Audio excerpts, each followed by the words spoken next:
Wonderful.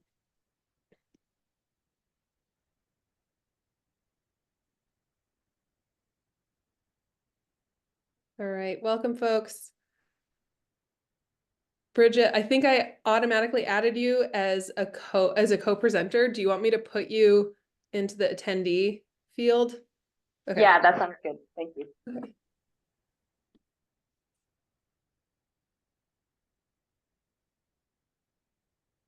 Wonderful. All right. Well, good afternoon, folks. My name is Abby Getman-Skillicorn, and I'm delighted to be with you this afternoon with our colleagues from Green City Growers. I'll start sharing my screen so we can get our presentation underway.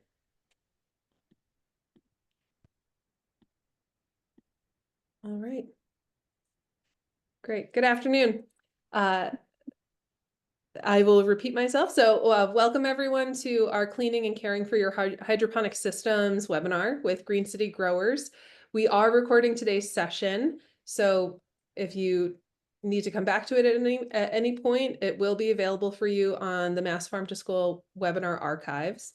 And for today's webinar, please feel free to use the Q&A function. We will have time at the end of today's session to go over questions and answers to different things that are going on that in your hydroponic system. But to do a brief agenda overview, we will do some introductions. You'll get to know Mass Farm to School and Green City Growers a little bit more. The Green City Growers team will go over the requirements for healthy plants, talk a little bit about universal maintenance, and review common hydroponic systems. They'll also be giving us a live demo of how to troubleshoot common hydroponic issues, talking about what hydroponics can look like in different school settings. And then we'll close out by covering a few different resources and responding to questions that we get in today's presentation. So I'm delighted to introduce Julia, Maddie, and Maya from the Green City Growers team. So do you all want to introduce yourselves really quickly? Sure. Yeah, I'm Julia Torkov. I use she, her pronouns. I'm the Education and Program Specialist here at Green City Growers. I'm Maddie Devon, she, her, hers pronouns. I'm the Senior Urban Farmer Educator at Green City Growers. I'm Maya Neary. I use she, her pronouns, and I'm the Horticulture Manager here at Green City Growers. Wonderful. And just as a note of housekeeping, our Green City Growers team is joining us with the power of digital mastery through a video conference owl. So you'll see their video come into greater focus, or you'll see it maybe move around a little bit as the presentation goes on. So just for those of you who are curious. All right, so just to give you all an overview, Mass Farm to School is a statewide nonprofit that works to strengthen local farms and fisheries and promote healthy communities by increasing local food purchasing and education in our schools. We were founded over 20 years ago, and we would love to have your involvement in any of our professional learning opportunities like today's webinar or our statewide conference that we hold every other year.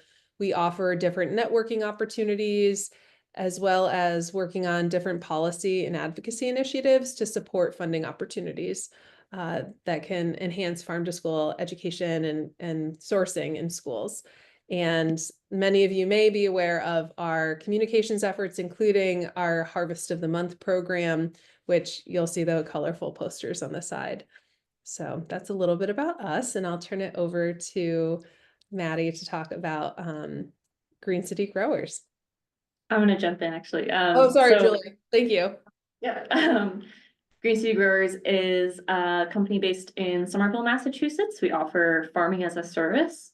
So that means that we start with designing raised bed systems and in-ground beds and gardens and go all the way through the install, maintaining and engaging portions of that farming and gardening.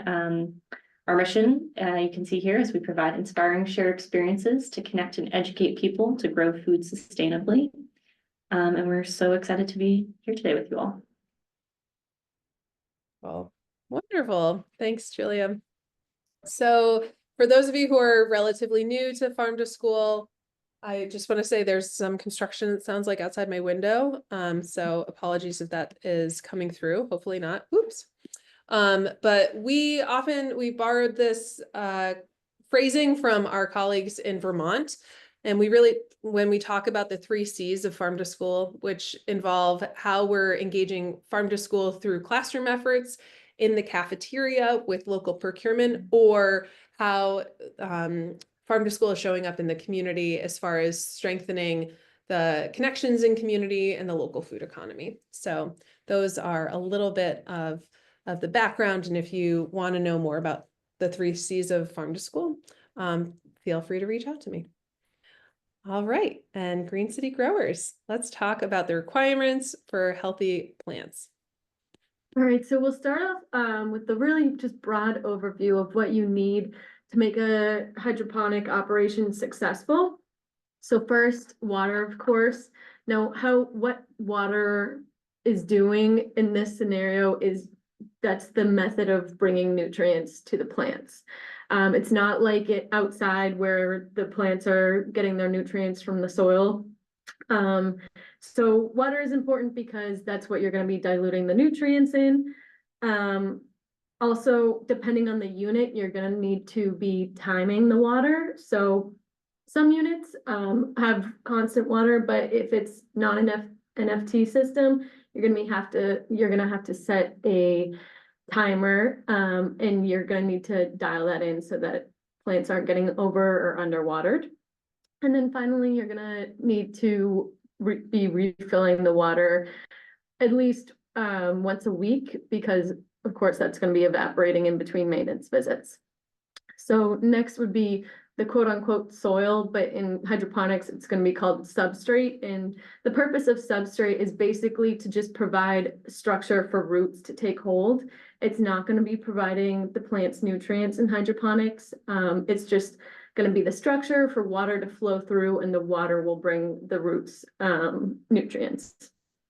Now with substrate, there's inert substrates and active substrates. And this is kind of a spectrum. So an inert substrate would be something like rock wool. It's basically something that's not interfering with how the plants are taking up the nutrients. So it's not intervening with absorption and fixation of nutrients. Rock wool is molten rock that's just like spun into a wool, similar to something like insulation. And that's just for the purpose of giving structure to the roots. Now, there's also active substrates, and that's something like peat moss that would be having reactions with the nutrients that is going to affect the EC and pH of the water. So it's best to use a more inert substrate in a hydroponic setting. Then with nutrients, I mentioned earlier EC, so that's how we're measuring the amount of nutrients in the water. EC stands for electrical conductivity, and that basically means the dissolved salts in water. That's giving us a big picture of how much nutrients is in water, but it's not giving us the specific amounts of each nutrient in the water. So it's a good measure, but it's not a very, very specific measure of nutrients. So that being said, when we're dosing nutrients, we want to make sure that we're really dosing them equally. Most nutrients for a hydroponic system are going to come in a part A and a part B. And those two solutions mixed together are giving the plants all the nutrients they need. But it's super important to be mixing equal parts of A and B nutrients into a system. How EC is measured is in microsiemens. So you would use an EC meter, which is just like electrical meter. It's battery operated that you would just put into the water. And we like to keep the EC between 1200 and 2000 microsiemens. That is a pretty big range, but that's what we find is best with leafy greens, lettuces, and herbs, but different plants can have different preferences for EC levels. Then also pH. You want to make sure that the pH is between 5.5 and 6.5 generally, because this is the optimal range for nutrients to be absorbed through the plants. So you can see this chart right here. It kind of shows 5.5 is just the right level for nutrients to be absorbed. And then finally, light. Light. I'm not going to get too much into light spectrums or anything like that. When you're buying a hydroponic system, the light is going to be the correct wavelength for the plants, but you want to make sure that it's the right timing for the plants. I've had people ask, like, why don't you have light running 24 hours for plants? Won't it make them constantly grow? But really, plants need a dark period to be able to grow properly. So we recommend doing 16 hours of lights in any hydroponic system, and then followed by a dark period.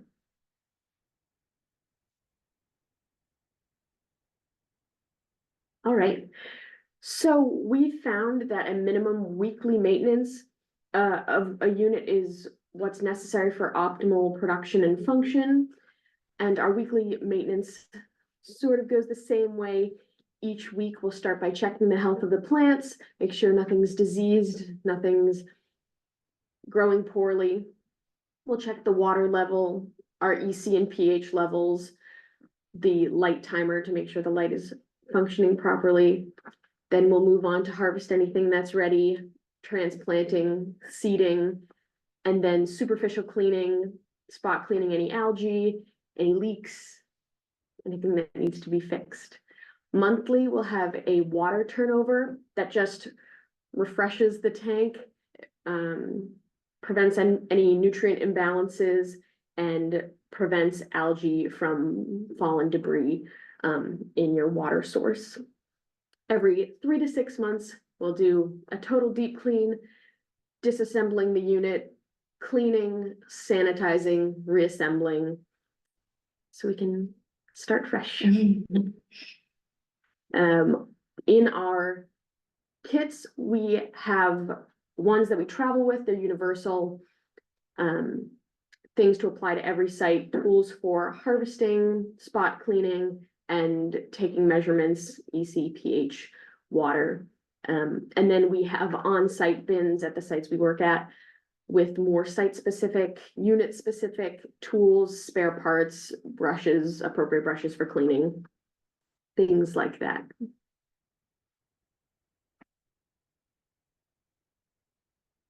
All right, so now we'll just do an overview of a few different types of hydroponic systems that could work in a classroom. First is NFT systems. That stands for nutrient film technique. You can literally think of it as a nutrient film running over the roots of the plants constantly.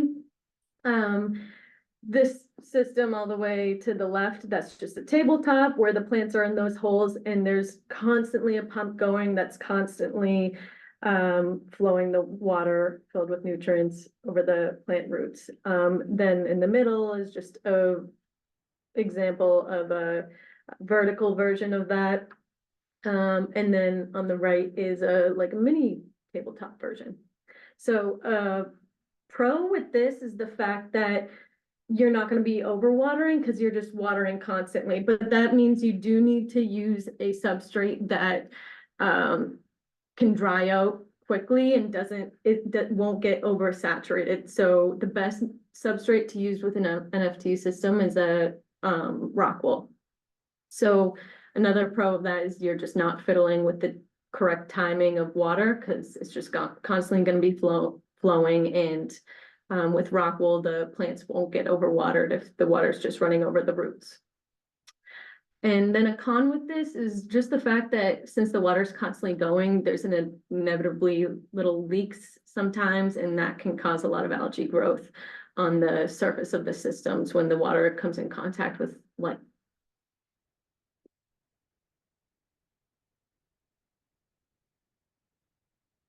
Now, this is an ebb and flow system.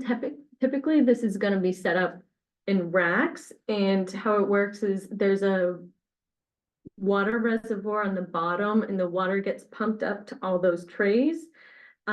sits there for small amount of time, maybe a minute or two, just enough time for the plants to absorb the water through the roots, and then it gets drained back out. So pro with this is that it's less likely to leak because it's only watering at set times, but a con is that you really have to dial in the water timing with this and make sure that it's not getting too saturated or the plants aren't drying out too quickly. So you might find that you're watering for 5 minutes every 3 hours or 15 minutes every 24 hours. It all depends on the system and the type of substrate that you're using and how much water it absorbs. And then finally, we have wicking systems. So this is the simplest setup you could do, the most cost effective. On the left, you see that they're using mason jars there. The key with this is that you don't want the substrate to be touching the water. You want just the roots to be touching the water. If the substrate is touching the water, then it can open the door to soil-borne diseases and the plant will just be too saturated. That's a con of this. But just the pros is the fact that it's cost effective, it's easy to set up, pretty easy to maintain. They can actually grow algae easily, like in this scenario with the mason jars, you'd want to wrap that with something like construction paper just so that the water isn't exposed to light and it won't grow algae.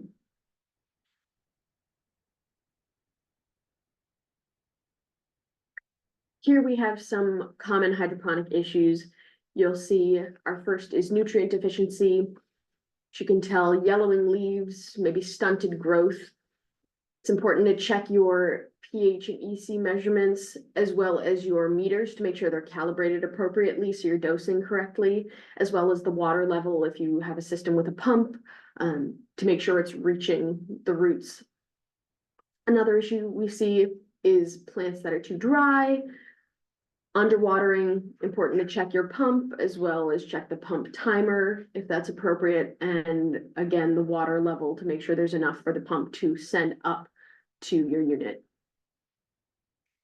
Additionally, pests, the best measure is preventative, making sure you're not working in an outdoor garden before working closely with the indoor plants in the unit or transplants. But it happens. The best reactive measure is a hydrogen peroxide spray, school-safe spray. And if there is a full-blown infestation, removing all of the plants, deep cleaning, sanitizing, starting from scratch. Additionally, algae blooms, another super common one.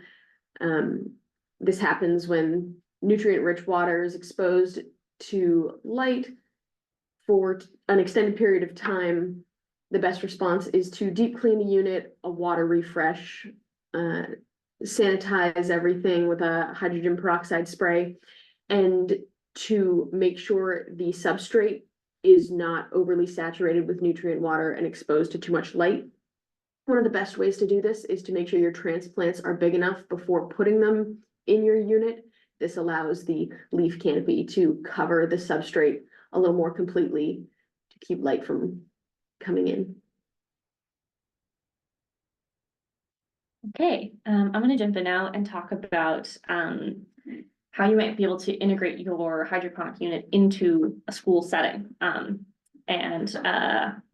You know, that there's a multitude of ways that this can be done. And it's really important to kind of be thinking about a couple of questions before you dive right into purchasing a system and setting up in your classroom.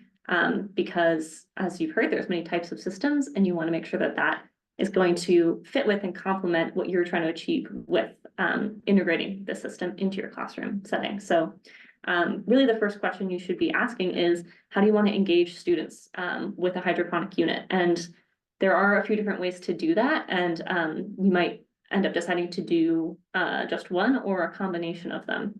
So at Green City Growers, we kind of think about in terms of our programs, we think about two main sort of methods of engaging students, which are these first two bullet points here. So the top one, focusing on hands-on maintenance and responsibility. This is programming which has the intention of the hydroponic unit really being something that students can take on as a project, as a student-led project with appropriate training and scaffolding to get them to the point of being able to hopefully run the system and grow plants on their own or just with minimal amounts of staff support. And so you can imagine it takes a while to get students there. This is going to be a good fit for scenarios where you are able to engage students over a long period of time, usually over the course of a whole school year or maybe even multiple school years. It's also going to be a best fit for older students who are more ready to take on that kind of responsibility and will be more engaged because they have that opportunity for increased responsibility. It's also going to be a really good fit for small groups. Depending on the size of your hydroponic unit or how many hydroponic units you have to work with, you can imagine it can be hard to crowd a whole class of 20 ninth graders around a single tabletop unit. So thinking about what is going to be engaging, like the right number of students to have working on that project so that they all have an opportunity to really have an impact on how the unit goes and to experiment and see failures and successes. Yeah, we find that working with small groups in that context is really, really makes a big difference. But of course, we have a lot of students who want to serve. And so having programming that's flexible and can also serve larger numbers of students is totally possible and can be the right fit for a lot of scenarios. So if that is the goal, then that second bullet point, including the hydroponic unit sort of as part of a lesson, is more what we go for. In this scenario, the hydroponic unit will be a focus point of a broader lesson, which has multiple activities in it. So learning about that unit, interacting with it directly, whether that's harvesting, planting, refilling water tanks can be part of the lesson, but we'll also need to have some sort of supplemental activities, things that are related to the growth of the plants and topics like food systems that kind of complement the learning that the students are doing at the hydroponic unit itself, really help kind of fill that out. And it means that we can have smaller groups of students rotating through activities or working on one larger project, and then small groups can come up to interact with the unit and then go back to the group. So that's a model that we've had a lot of success with in classrooms and been able to suit that to a wide range of ages, whether it's first grade all the way through high school. The one thing we found with it is that there does tend to be a point where, especially with those younger students, the interacting with the unit can become too repetitive for them and they begin to lose focus. So we found that the sweet spot is to do a series of around like 4 to 5 lessons, 1 per week, to be like the most bang for your buck in terms of engagement and really giving those students a chance to like experience the unit without it getting too rowdy. So we love that model as well. But then don't discount the impact of what I'm calling here passive engagement, although can any engagement really be passive? But just this idea that where your unit is in your school and the signage that may or may not be on it can have a big impact in and of itself. So a lot of our units are housed in the cafeterias, and that obviously is a place where there's a lot of students around congregating and have downtime where they might be waiting in line or just sort of eating their lunches, and it gives them a chance to take a look at the unit and get curious and kind of wonder about what's going on. And so we've also started integrating a lot of signage onto our hydroponic units. The image on the slide you see is one of the signs that we use. I've cut it in half so that it fits on the side. So imagine it as those two halves stacked on top of each other on like a long panel. And it's just to explain to students what this thing is that's in their unit, or sorry, that's in their cafeteria. What is hydroponics and why that might be interesting or impactful to them. So we can have a really wide reach this way, right? Obviously, students aren't able to like be participating in the growing in this form of engagement, but a lot of students can become aware of what's happening with the unit by utilizing this. So yeah, it's a nice complement to some of the other engagement that we get. The signage is awesome. And I also love that you have the materials that are translated as well. So, you know, really thinking about the inclusivity of signage that you might be trying to use, especially in high volume situations where, you know, if this food is getting grown for the school cafeteria or for a culinary class in school, it's really exciting for students to know where what's growing on, you know, behind if it's a self-contained unit or where the food's going. So thanks for those examples. They're really exciting. Yeah. Yeah, and then another question that we kind of led into here is an exciting one, which is what do you want to do with this produce that you're growing? And again, this is a question that has multiple possible answers, and a combination of answers might be the right fit for your school's sort of situation. So of course, the students in participating in the lessons and in the growing can eat the produce. And you can get rid of a surprising amount of produce this way if this is what you want to go with. We love having salad parties as a part of our hydroponic curriculum. It's a really nice way to sort of celebrate what has been accomplished by the class and give them a chance to, enjoy the fruits of their labor or the vegetables of their labor. And then, as we just mentioned, if your school has a culinary program, that's another great way to utilize produce within the school community and sort of complement what you're doing with another program. Can be a really nice way to infuse some like fresh produce that they might have to source from outside sources instead. And then we also find that students get really excited about taking produce home to their families. And it can be a really great way to, again, engage families with what's going on in the school and have an impact on your local food system through the households of your students of what they're using at their dinner tables. And then of course, it's wonderful and exciting to think about the possibilities of using produce from the hydroponic unit in your school's cafeteria in food service as a really natural fit for enhancing the sort of farm to school capabilities of your school. So we'll discuss some of the nuance of that in a couple of slides, but we often use multiple of these strategies, if not all of them, over the course of a hydroponic program at a school that we work at.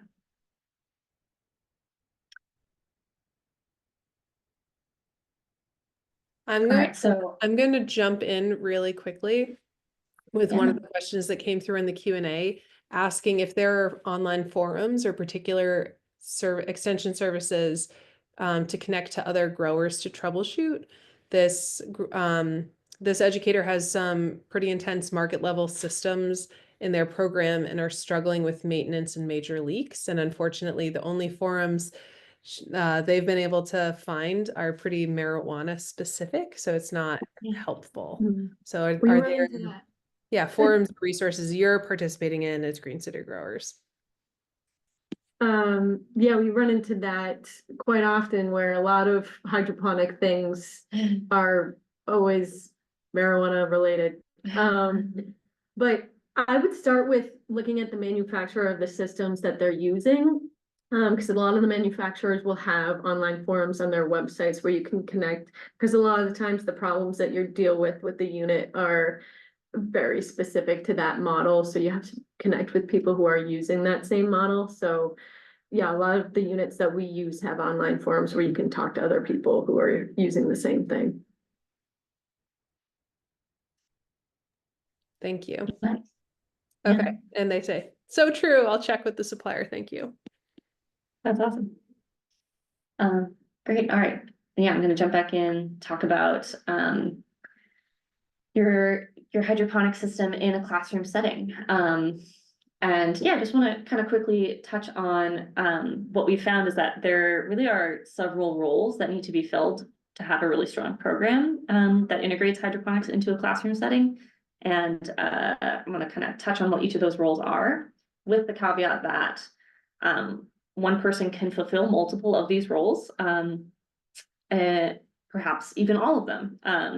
However, we find that having multiple people involved with organizing and executing a hydroponic program really makes for a stronger program, which I'm sure kind of will resonate with a lot of educators, that having multiple people involved means that it's more likely for the program to continue on if there's turnover, and it just kind of allows everyone to work both to their capabilities but also to their capacity, because we know that educators are really busy. So the first one of these roles is obviously you need somebody who knows about hydroponics enough to be able to teach about it, to maintain the unit, run it successfully, and also be able to integrate students into it and know what kinds of tasks will be appropriate for them, will be fun and interesting for them, and what kinds of tasks will have to be done by an adult who is comfortable working with the system. You might have someone at your school who is that person or who is excited about becoming that person. But if you don't, it's still totally possible to have hydroponics in your school by working with outside contractors, for example, Green City Growers. But even if you're working with an outside contractor who has that domain knowledge and can provide those lesson plans and things like that, there still needs to be a lot of support coming from within the school community, is what we find. So there should still be people who are thinking about how to coordinate that school engagement from within, what classes are going to be the best fit for this program, and how should they engage, what kind of model is going to be the best fit for them. And as well as, are there other opportunities for the hydroponics to be involved with, like parent teacher nights or science fairs or any of those sort of miscellaneous things can be a great fit for showing off what your students have been doing in the hydroponic unit.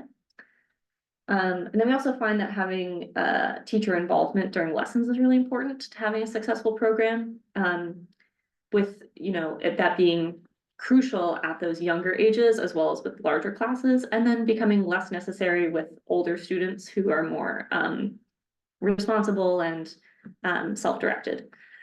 But especially with those younger classes and with those larger groups, having the classroom teacher present is really important for getting the students on board to kind of buy in with the program and understand the connections of how it relates to the things that they're doing the rest of their day. And as well as providing that direct behavioral support as somebody who knows them and knows their behaviors and what works best with managing them, which inevitably comes up when you're doing kind of like sort of special and interesting programs. Yeah.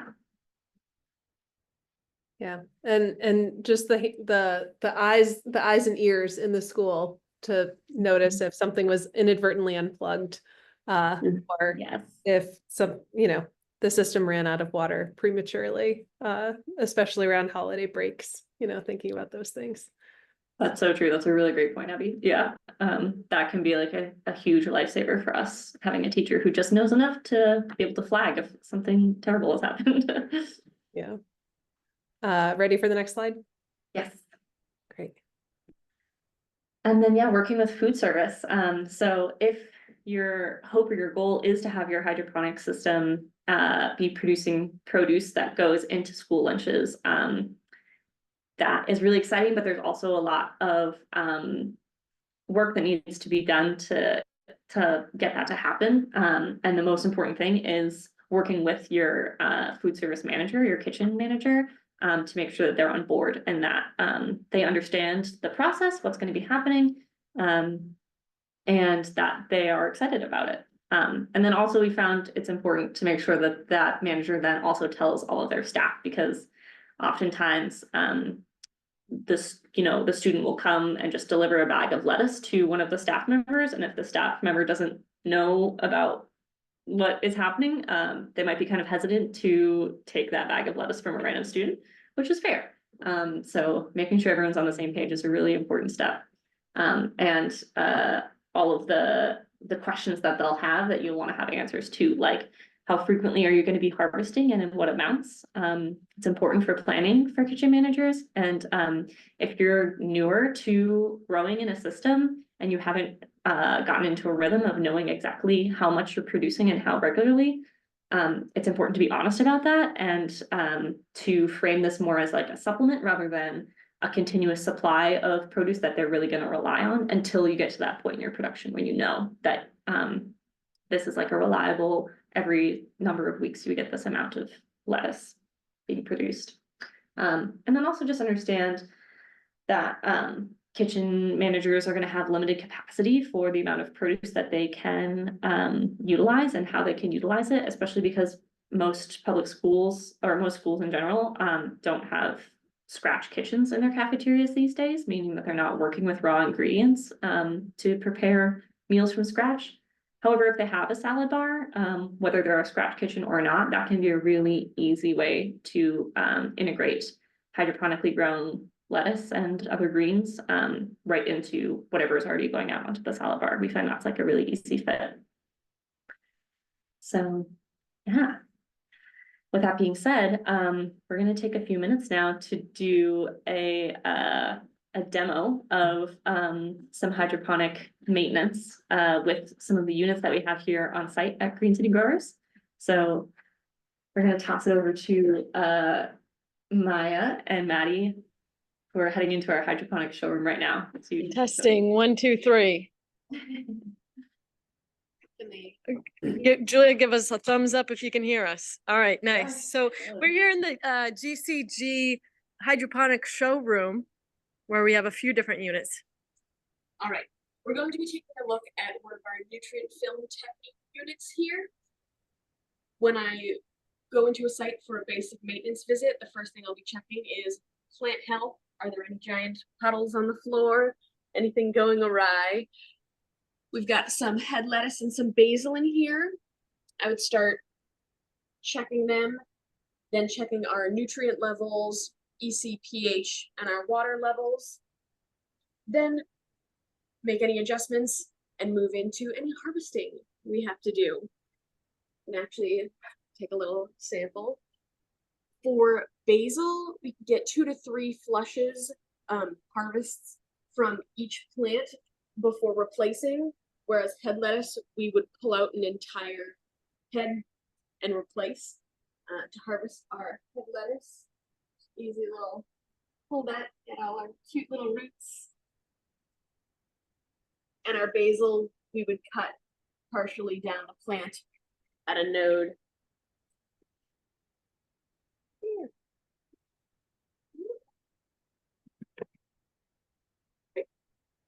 After harvesting, any spot cleaning, any algae to note and tidy up, any water from roots growing forward instead of backwards, I would take all of those off. And that's pretty much how that goes. All right, we're heading back in. Thank you. And I'm going to remove the pin there. So in addition to that quick show and tell, we have some other resources that we want to be able to share out with folks. And let me pull my slides back up so you can all see.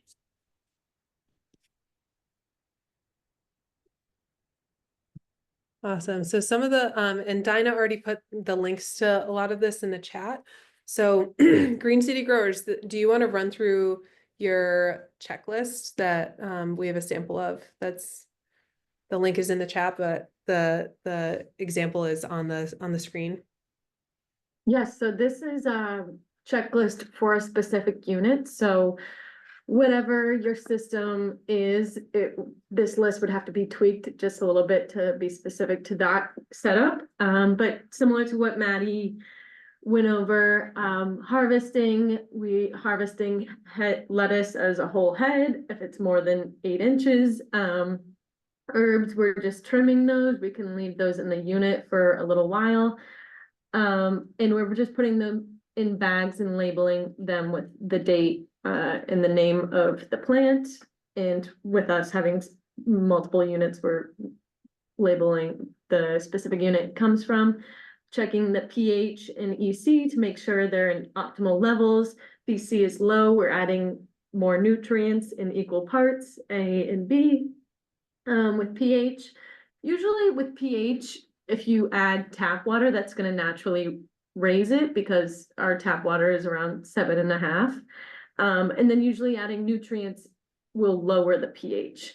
If after adding nutrients and topping off the water to the right level, you're still having a pH out of range, we will add just a little bit of pH down or pH up solution. These are literally just bottles that say pH down and pH up. They're like alkaline and acidic. Those are like our backups if we really can't get the pH in range. And then, like I mentioned, topping off the water, make sure it's at a good level. And then, of course, cleaning. Our philosophy is to do a little bit of cleaning every single week so that it never gets out of hand. And then every so often we do a deep cleaning to not only clean the unit, but sanitize. And Maya, when you're doing the weekly cleaning, about how long does it take you, depending on the type of unit that you're working on? And then how long do you normally budget? Like how much time do you normally budget when you're doing the deep cleans, depending on the type? Yeah, definitely depends on the type of unit, but we usually spend at least 10 minutes weekly cleaning. For deep clean, that's definitely varies on the size of the unit, but something like the size of the vertical NFT system Maddie was showing, that's about 2 hours with 2 people because we're taking the entire system apart, draining the water, cleaning it, and then we're spraying a sanitizer on all surfaces and letting it air dry. Thank you. And how much downtime do you usually have between deep clean and replanting? Actually, after you deep clean, you can replant right away just after the sanitizer has air dried. Awesome. Thanks. I'm jumping into some of the questions. Keep adding Q&A questions in the Q&A, and all of our contact information is on here. Oh, sorry, I missed some of the things that I was going to cover. So if you are interested in learning more and really trying to think about not just like cleaning and caring for a hydroponic system, but thinking about what's the best system for your classroom, Kids Gardening, which is a nonprofit organization, has a webinar specifically about how to select hydroponic systems for your type of classroom setting. We understand that space is always a limiting factor. Access to water and electricity, depending on your setup, are really critical elements to consider, as well as the age range or the size of groups that you might be working with, as the Green City Growers team already indicated. Kids Gardening also has different grant opportunities that come up throughout the year, so they're a good organization to keep following for different resources if you're interested. We would also say, like as indicated, and it kind of came up already in one of the questions, check out the manufacturers resources that might be available. One example of this is the Farmative program through Fork Farms. So Fork Farms is a manufacturer of one of the types of systems that was covered in today's presentation, and they host an online forum and have a lot of troubleshooting already available to users for that system. Was there more that anyone at GCG wanted to chime in on that? No? Not off the top of my head. Yeah, we love Farmative, yeah. And then I would say also Mass Farm to School, we have a webinar archive, so feel free to check that out. We have a bunch of different resources covering a wide range of topics related to getting kids gardening, even as early as pre-K ages, and how to source and procure local foods. There was a webinar that we did with one of the representatives from Fork Farms and a food service director who is using one of their units last winter about how to use hydroponics in the cafeteria. So just to say, check those things out as well. And one of the links that was shared in the chat includes a link to the new Mass Fresh Core grant opportunity. So that's a brand new opportunity that came through the Department of Elementary and Secondary Education this, excuse me, earlier in November. And it's really to help capacity build for farm to school education and programming in school communities and early education communities. So if you're not aware of that grant opportunity, check out the chat. Dinah has already put it in there, but that grant opportunity is, due by January 17th. It's for food service programs that run the National School Lunch Program or early education programs running the CACFP program. But it could, fund professional development opportunities for educators, stipend programs, and salary positions. So just to name that. And then now is time for more questions, and here's all of our contact information for you all to drop in. So are there more questions from our attendees today? And I'll stop recording this portion just because we can fill folks in, but thank you all for running through this really efficient and interactive webinar with us today. Oh goodness, there we go. All right. I'm not seeing questions come through yet. I think we've been answering some of them. Are there other elements that y'all thought about after the fact, after we covered a different slide, that you wanted to bring forward? One question I had is for the food safe sanitizer that you were talking about, is there a particular type of sanitizer that you prefer to use? The screen that showed your hydroponic kit, I think, was really helpful. And thinking about hydrogen peroxide for the deep clean is awesome, but like, is there a particular food safe sanitizer you like to work with? A brand name. We use Sanidate. That's a mixture of hydrogen peroxide and peracetic acid, and that's what we use to spray down the units and let air dry to fully sanitize them. Awesome. Thanks. I'll also add in another really great hydroponic resource is Hort Americas. They have little webinars and material that they sell that's very informative. Awesome. Can you say that name one more time? Yes, Hort Americas. So Hort, like HORT, Americas. Great. Yeah. Awesome. Do you want to talk about what kinds of crops we usually grow in our units? Yeah, let's talk about that. Yeah, we find that leafy greens and herbs do best. It's quite challenging to grow fruit and crop hydroponically. So we do head lettuce. As far as herbs, we do basil, as people saw in that unit Maddie showed, but also thyme, oregano, dill, cilantro, mint, parsley. We've done microgreens and some hydroponic systems. Yeah, those are.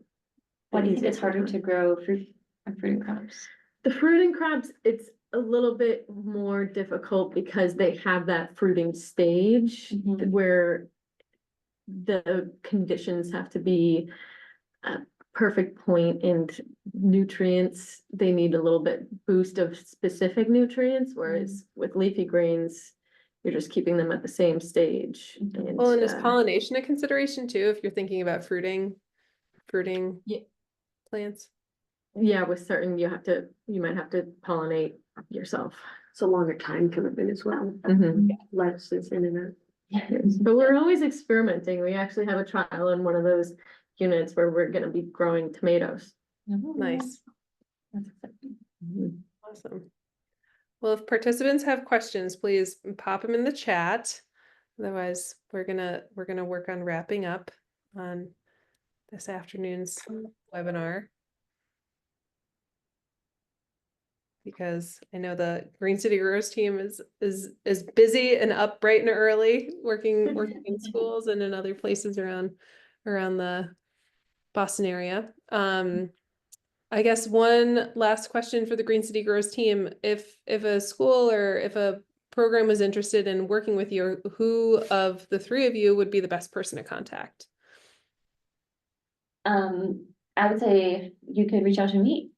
That would be great. Yeah. Myself and then our education manager, Bridget, can work with anyone who's interested in working with us. We're also work a lot with schools on finding grant funding. So if funding is a problem for you or a limitation, please feel free to reach out and we can see what we might be able to partner on. Awesome.